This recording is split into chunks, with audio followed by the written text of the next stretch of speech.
Shalom, shalom, peuple de Dieu, que l'Éternel vous bénisse. Je suis dans la joie.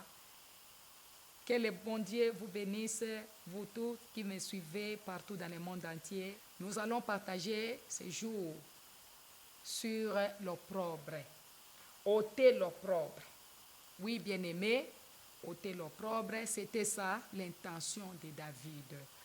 Partout où vous êtes, laisse que l'opprobre qui a été dans votre vie soit ôté au nom de Jésus-Christ de Nazareth. Bien-aimés, nous sommes dans le livre de 1 Samuel, chapitre 17, versets 17 à 26. Nous lisons la parole de Dieu dans le livre de Samuel, chapitre 17, versets 17 jusqu'à 26. Je lis la parole de Dieu. La Bible déclare, Ésaïe dit à David, son fils, prends pour tes frères cet affaire de grains rôtis, de ces 10 pains, et cours au camp vers tes frères. Porte aussi ces 10 fromages au chef de leur famille. Tu verras si tes frères se portent bien et tu m'en donneras de nouvelles sûres. 19. Ils sont avec Saoul et tous les hommes d'Israël dans la vallée de Térébeth, faisant la guerre aux Philistins. David se levant de bon matin, il laissa des brebis à un gardien, prit sa charge et petit, comme Isaïe lui avait ordonné. Lorsqu'il arriva au camp, l'armée était en marche pour se ranger en bataille et pousser des cris de guerre. Israël et les Philistins se formèrent en bataille, armée contre armée. David remit les objets qu'il portait entre les mains du gardien des bagages et courut vers le rang de l'armée. Aussitôt arrivé, il demanda à ses frères comment ils se portaient. Tandis qu'il parlait avec eux, voici les Philistins de Gath, nommé Goliath, s'avança entre les deux armées, hors des rangs des Philistins. Il tint le même discours que précédemment à David, et David les entendit. À la vue de cet homme, tous cet Israël s'enfuirent devant lui et furent saisis d'une grande crainte. Chacun disait, avez-vous vu s'avancer cet homme? C'est pour jeter en Israël un défi qu'il s'est avancé. Si quelqu'un le tue, le roi le comblera de richesses, il lui donnera sa fille et il affranchira la maison de son père en Israël. David dit aux hommes qui se trouvaient près de lui, que ferait-on à celui qui tuera ces Philistins et qui ôtera l'opprobre de dessus Israël? Qui est donc ces Philistins? C'est un circoncis pour insulter l'armée du Dieu vivant. Le peuple répétant les mêmes choses lui dit, c'est ainsi que l'on fera à celui qui les tuera. Amen. Que l'Éternel vous bénisse. Notre thème, c'est ôter l'opprobre. Bien-aimés, nous venons de lire là dans le livre de 1 Samuel le combat entre David et Goliath. C'est un combat, bien-aimé, qui est connu par tout le monde. C'est un combat des plus petits et des plus grands. C'est-à-dire, David était le plus petit. À cette époque, David avait 16 ans. Mais Goliath, c'était un guerrier. On le connaissait comme un puissant guerrier en Israël. C'était un homme renommé, un homme de guerre, un guerrier puissant. Mais David était un jeune garçon. Lui, David, n'avait pas de l'expérience dans les choses de combat. Mais David connaissait la grandeur et la puissance de Dieu.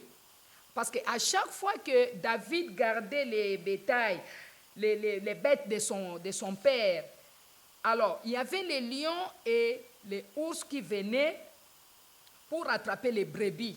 Mais qu'est-ce qui s'est passé? Par l'Esprit du Dieu puissant, par l'Esprit de l'Éternel qui était en David, il y a quelque chose qui s'est passé. Cet esprit-là les saisissait, et pendant que l'Esprit de l'Éternel, Dieu les saisissait, il tuait les lions ou l'ours pour pouvoir récupérer les brebis de son père. Alors, aujourd'hui, bien-aimés, nous allons parler de l'intention de David. Là, David, devant Goliath, pendant que tout Israël avait peur. Tout Israël avait peur, mais lui, David, n'avait pas peur. Voilà pourquoi je vais partager avec vous sur l'intention de David. L'Israël était sous l'opprobre. Il y avait la honte en Israël parce que tout le monde craignait. Tous ces gens là-bas, Israël craignait la présence de Goliath. Goliath était un puissant homme, réputé. Les gens savaient qu'il était un guerrier, un puissant guerrier. Mais David savait, David connaissait la grandeur, la puissance de Dieu qui était en lui. Et qu'est-ce qui s'est passé pendant qu'il était en train de garder les brebis de la maison de son père? Aujourd'hui, nous ne parlerons pas sur Goliath ou sur David, non bien-aimé, mais je parlerai de l'intention qui a poussé ce petit garçon David, bien-aimé. David qui avait 16 ans, l'intention qu'il avait poussé à avoir l'audace de se mesurer à Goliath qui était un guerrier. Nous sommes dans 1 Samuel, chapitre 17, verset 26. Je lis juste sur le verset 26. La Bible déclare, David dit aux hommes qui se trouvaient près de lui, que ferait-on à celui qui tuera ces Philistins et qui ôtera l'opprobre de dessus Israël? Le problème de David avait été de pouvoir tuer d'abord ces Philistins Goliath et d'ôter l'opprobre en Israël, puisque Israël était sous l'opprobre. Israël ne pouvait rien faire. Mais Israël avait oublié qu'ils avaient un Dieu puissant. Ils avaient un Dieu qui les avait fait sortir de l'Égypte, dans l'esclavagisme de l'ennemi, dans l'esclavagisme des pharaons. Israël avait oublié que ce Dieu-là les avait nourris dans le désert. Israël avait oublié qu'ils avaient un Dieu qui les avait fait traverser la mer Rouge, qui les avait fait traverser le Jourdain. C'est un Dieu puissant, le Dieu d'Israël. Et ils avaient eu peur de Goliath. Mais lorsque David est arrivé, bien-aimé, David n'avait pas peur. L'intention de David était de combattre l'opprobre qui est une grande humiliation ou une grande honte, bien-aimé, de son peuple devant les Philistins. David s'est levé. David a dit, moi, je combattrai cet homme. Pendant que tout le monde avait peur, bien-aimé, David n'avait pas peur. David avait par contre honte. Bien-aimé, les enfants d'Israël avaient peur pendant qu'ils regardaient Goliath. David n'avait pas peur. Toi, tel que tu es là, tu es un enfant de Dieu.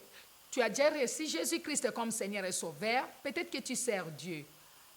Il y a une situation qui se présente devant toi. Cette situation se représente comme Goliath, comme un géant devant toi. Cela pourrait être le mariage, les problèmes de célibat. Cela pouvait être, bien aimé, les problèmes dans ton mariage. Cela pourrait être la maladie. Peut-être on t'a dit que tu as une maladie incurable. Peut-être qu'on t'a annoncé une mauvaise nouvelle que tu trouves que vraiment ça c'est grave pour moi, c'est fini, je suis limité. Non, tu n'es pas limité. Tu n'es pas limité. N'aie pas peur pour cette situation. Au lieu d'avoir peur, fais comme David. Aie honte de cette situation. Tu viens de quelle famille? Dans une famille où rien ne marche. Dans une famille où, même s'il y a les gens qui prient, mais même s'il y a les gens qui ont étudié, il y a des médecins, il y a les gens qui ont des grands diplômes, mais ils n'ont pas de travail. Ou soit ces gens-là, leur vie n'est pas stable. Alors, n'aie pas peur. Pourquoi? Parce qu'il y a un Dieu, le Dieu d'Israël, le Dieu d'Abraham est capable, bien aimé, de renverser cette histoire, de renverser ces problèmes, de pouvoir renverser cette maladie, même si c'est une maladie incurable. Devant Dieu, il n'y a pas la maladie incurable, parce que l'impossible à Dieu devient possible. Bien aimé, la Bible dit que l'impossible devient possible. Il n'y a pas d'impossibilité devant notre Dieu, il n'y a pas de verbe impossible. Alors celui qui a peur, prend fuite. N'aie jamais eu peur, n'aie pas peur. Parce que celui qui a peur prend fuite. Celui qui a peur pleure. Celui qui a peur abandonne. Celui qui a peur, bien-aimé, il va échouer. Au lieu d'avoir peur, fais comme David et honte. Alors celui qui a honte, c'est celui qui affronte. L'affrontement, c'est quoi? c'est l'action, bien aimé, de batailler. C'est l'action de combattre et de défier. Alors, bien aimé, quand tu regardes ta famille, quand tu regardes ta vie, quand tu regardes ta situation, quand tu regardes ton environnement, quand tu regardes cette situation-là, as-tu peur ou as-tu honte? Tu as un problème. Quand tu regardes ces problèmes, ma question auprès de toi, est-ce que tu as peur ou tu as honte? N'ayez pas peur, bien-aimé, et honte. Parce que celui qui a peur ne fait que se plaindre. Mais lorsque tu auras honte, c'est par là où tu te lèveras, c'est par là où tu combattras ces problèmes pour, bien-aimé, ôter l'opprobre dans ta vie. Alors, comment est ta famille? Que penses-tu sur ta famille? Comment est ta vie? Que penses-tu sur ta vie, bien-aimé, quand quelqu'un meurt? Des fois, vous êtes dans l'impossibilité de pouvoir sortir même l'argent pour pouvoir enterrer la personne, pour l'organisation des funérailles ou du deuil. Quand quelqu'un est malade, il n'y a pas peut-être quelqu'un pour pouvoir aider la famille. Quand quelqu'un a un problème, il n'y a pas quelqu'un qui peut l'aider dans la famille. Mais ça, c'est une famille qui est dans la honte. Mais n'aie pas peur, bien-aimé. Lève-toi pour pouvoir ôter la honte dans ce qui est dans cette famille. Qui viendra ôter cette honte? C'est toi, l'enfant de Dieu. C'est toi qui as reçu Jésus comme Seigneur et Sauveur. C'est toi, bien-aimé, qui marche dans la crainte de l'Éternel. Parce que les choses anciennes sont déjà passées, toutes les choses sont devenues nouvelles. Alors, un enfant de Dieu n'a jamais eu peur de combattre. Un enfant de Dieu ne peut pas avoir peur de son ennemi. Un enfant de Dieu, par contre, doit s'élever, doit avoir honte de perdre son combat. Comme David qui avait honte, il avait dit, je ne peux jamais perdre ce combat. Son intention, c'était de pouvoir ôter l'opprobre en Israël. Il dit, moi, je me lèverai, moi, j'ôterai cet opprobre. Bien-aimé, lève-toi là où tu es. Ne te fatigue pas, ne te décourage pas. Je sais qu'il y a des choses tout autour des enfants de Dieu. Parce que la Bible dit, le diable rôde tout autour de nous cherchant qui dévorer. Mais toi, n'aie pas peur. Même s'il y a des problèmes, même si tu vois qu'il y a des choses qui ne marchent pas, et honte de cette situation, lève-toi, bien-aimé, pour pouvoir ôter l'opprobre dans ta vie, afin que la victoire se manifeste. Ma sœur, mon frère, je te lance un défi de refuser de rester célibataire. Cette situation d'être célibataire jusqu'à un âge avancé, je te lance un défi de refuser de rester stérile. Je te lance un défi de refuser de rester pauvre. Lève-toi, bien-aimé, fais quelque chose pour pouvoir ôter la honte. Maintenant, je veux que tu puisses te révolter de cette honte. Refuse, révolte-toi. Et c'est par là où tu auras le secours de la part de l'Éternel. Je donne l'exemple de Naaman. Naaman avait l'opprobre caché. Il avait un problème parce qu'il avait le lèpre. Mais les gens ne pouvaient pas savoir. Seul le membre de sa famille bien-aimé qui connaissait les problèmes que Naaman avait. Mais apparemment, il était envié par son peuple. Il était envié par d'autres personnes qui le voyaient. Mais il y avait quelque chose qui les choquait. Peut-être il y a quelque chose que tu caches. Dieu te demande de pouvoir ôter l'opprobre. C'est toi qui vas s'élever. Tu vas t'élever en cherchant la face de Dieu. Tu vas t'élever, bien-aimé, dans la prière, dans des jeûnes. Parce que la Bible dit qu'il y a d'autres démons qui sortent par de prière et de jeûne. Dieu veut faire quelque chose de nouveau. Il nous reste qu'un mois. Nous voulons chuter. Bien-aimé, nous voulons entrer dans une nouvelle an 2020. Acceptes-tu d'entrer avec cet opprobre dans une nouvelle année? Refuse cette situation. Avant que nous puissions entrer dans une nouvelle année, il faut que Dieu puisse faire quelque chose dans ta vie. Il faut que cet opprobre, que cette honte soit ôtée de ta vie, même de ta famille. C'est toi qui es Moïse, qui va sauver ta famille. Ce n'est pas une autre personne, c'est toi. Bien-aimé, ne cache pas ton opprobre. Ne cache pas cette situation. il faut les dénoncer, il faut les défier aujourd'hui dans le nom de Jésus. Dieu veut faire quelque chose de nouveau dans ta vie. Lève-toi, refuse cette situation à laquelle tu te trouves. Refuse cette situation. Et Jésus-Christ de Nazareth qui est venu, il est mort à la croix pour toi. Il a dit tout est accompli. Puisque tu as reçu Jésus comme Seigneur et Sauveur, puisque tu es un enfant de Dieu qui marche dans l'obéissance de la parole, tu marches dans l'écoute de la parole, peu importe tout ce que tu vois, crois seulement que ce que tu vois, c'est juste la réalité, mais la vérité, c'est cette parole que je te parle maintenant. Lève-toi pour défier cette honte. Lève-toi pour combattre ces problèmes que tu as, que ce soit la maladie, que ce soit le cancer. La Bible dit que toute plante qui n'a pas été plantée par mon Père sera déracinée. Peut-être ta honte ou ton opprobre, c'est seulement la maladie qui est cachée. C'est cette maladie-là qui te trouble, qui te tourmente. Mais je te parle, bien-aimé, en ces jours. Lève-toi. Dieu veut faire quelque chose de nouveau. Il est le médecin par excellence. C'est lui qui guérit. La Bible dit toute plante qui n'a pas été plantée par mon Père sera déracinée. La plantation peut être la maladie. Cette plantation peut être les semences de l'ennemi. Mais l'ennemi ne peut jamais, bien-aimé, avoir la force si toi, tu ne lui donnes pas la place. C'est parce que peut-être il y avait la porte. C'est pas peut-être qu'il y avait des péchés que nous avions à commettre, mais Jésus est venu. Le sang de Jésus parle mieux que le sang d'Abel. Retourne à la repentance, demande pardon à Dieu.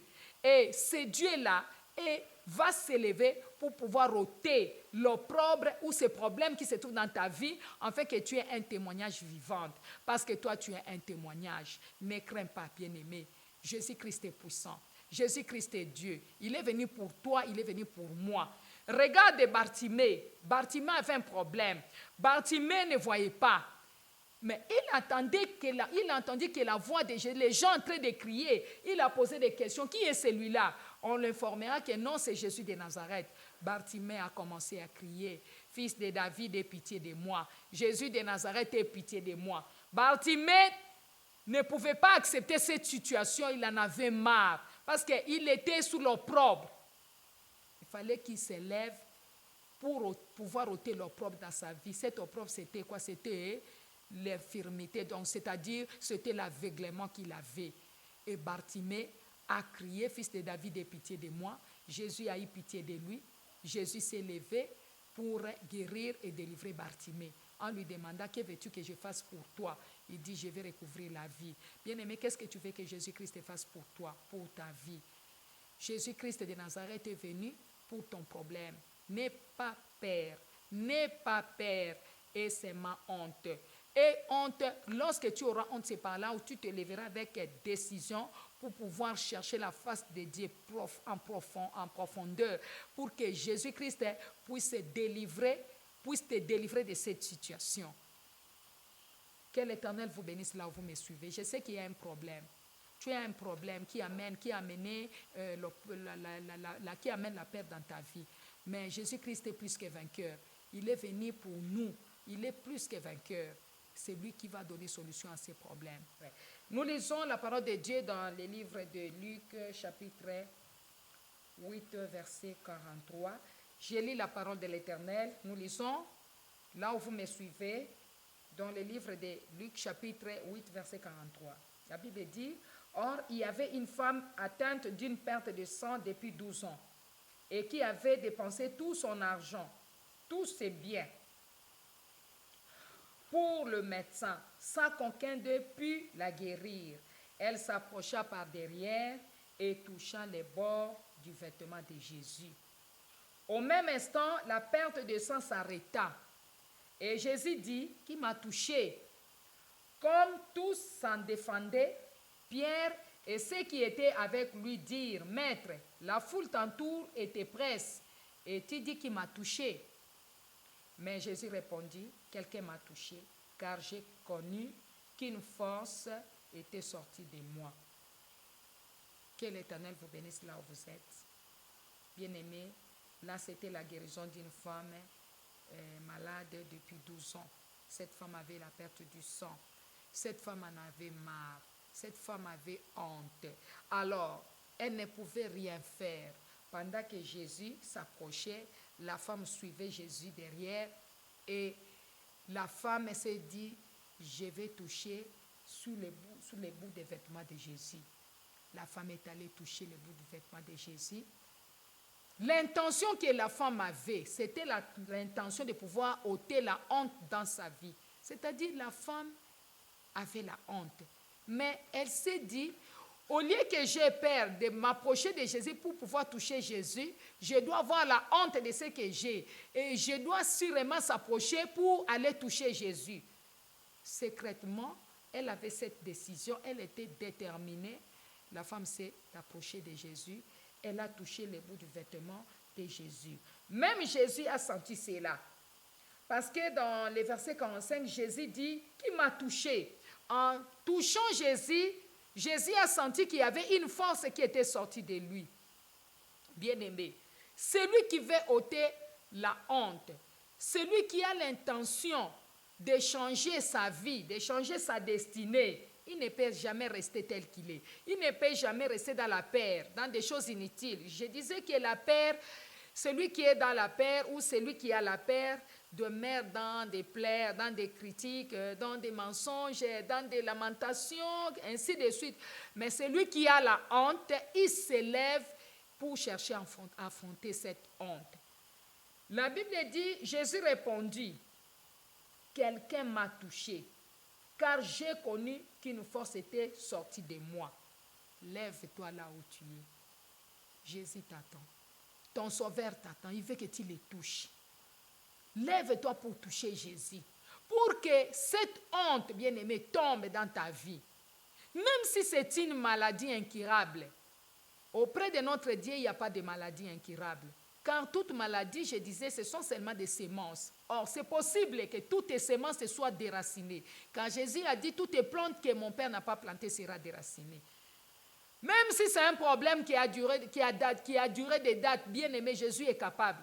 Même si c'est le célibat, même si c'est un travail, quand tu as toujours le travail, il y a toujours des problèmes qui arrivent et il y a toujours des problèmes qui arrivent après 2, 3 mois, 4 mois, 6 mois, tu perds ce travail. À chaque fois que tu trouves un bon travail, il y a toujours des problèmes qui arrivent. Ça, c'est la honte. N'aie pas peur. Tu commences des fois à avoir peur. Quand j'ai un travail, un bon travail, il y a toujours des problèmes qui m'arrivent et j'arrive à perdre ce travail. N'aie pas peur. Et seulement honte de pouvoir affronter parce que tu as Jésus. N'est-ce pas? Jésus-Christ a dit, venez à moi, vous tous qui êtes fatigués, chargés, je vous donnerai du repos. Dans Matthieu, chapitre 11, verset 28, Jésus dit, venez à moi. C'est Jésus qui t'appelle. Il dit, viens. Toi, tu n'as pas à discuter. Tu n'as pas à discuter là-dessus. Tu n'as pas à douter ou à faire. Lève-toi. Mets-toi debout. Viens auprès de Jésus. Mets-toi à genoux. Parle à Jésus. C'est lui qui est capable de pouvoir ôter l'opprobre dans ta vie. Bien-aimé, je viens pour te dire ceci, que Jésus-Christ est Seigneur. Jésus n'est pas venu pour rien. Il a fait un grand travail à la croix. Il a versé son sang pour toi et pour moi. Nous sommes derrière les calvaires de Jésus. N'aie pas peur. Quand nous combattons notre combat, nous combattons déjà dans la victoire.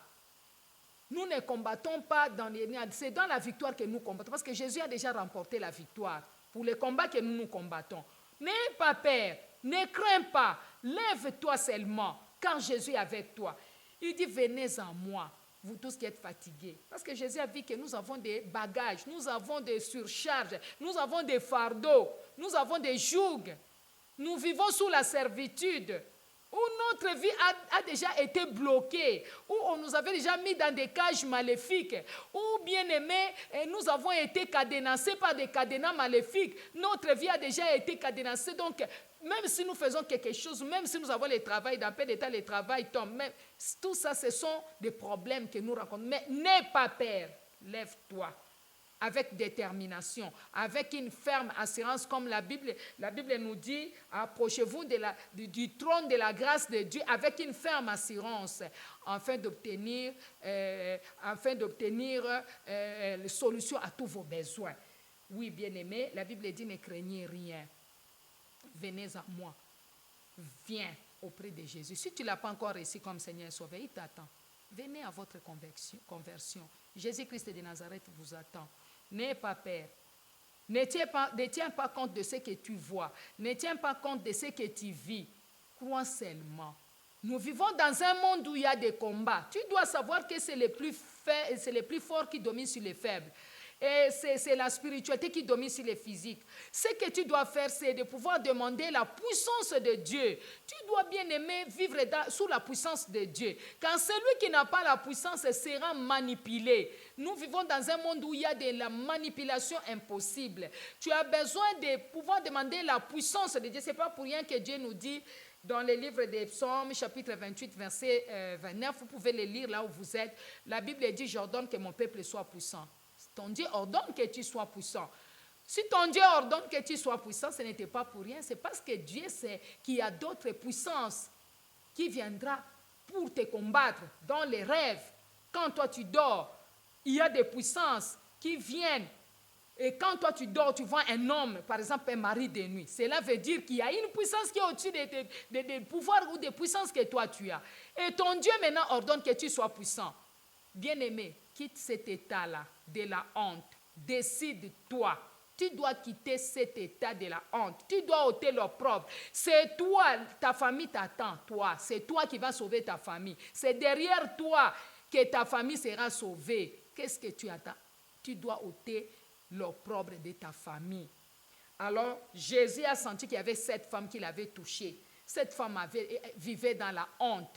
Cette femme ne pouvait rien faire. Elle avait vraiment la honte de sa situation. Puisqu'il y avait des pertes de sang, elle est allée voir le médecin. Cette femme a vendu presque tout ce qu'elle avait, tous les biens qu'elle avait. Mais elle n'avait pas eu de solution. Ces jours-là, elle s'est dit, je dois toucher celui qui est capable. Lève-toi là où tu es. Jésus-Christ est le même, hier, aujourd'hui, éternellement. Le Dieu que nous prêchons, ce n'est pas le Dieu d'hier. Bien-aimé, ce n'est pas le Dieu de demain, c'est le Dieu d'aujourd'hui. Il opère le miracle. Il fera de grandes choses. Même s'il y a des combats, il n'y a pas de problème. Il faut qu'il y ait des combats. Ton combat, c'est l'escalier qui va t'amener à arriver à la solution de ton problème. Ton problème n'est pas l'absence de la présence de Dieu dans ta vie. Dieu est là. Il existe. Il voit. Lève-toi seulement. Prend la décision. Alors David s'est levé. Il a dit non, non, non, non. Moi je connais la grandeur de ces dieux. Je connais la puissance de ces dieux. À chaque fois que les bêtes féroces venaient pour pouvoir attaquer les brebis de mon père, je les dévorais, je les déchirais. Et alors qui est cet homme? Goliath devant mon Dieu. Moi je dois me lever pour pouvoir ôter l'opprobre.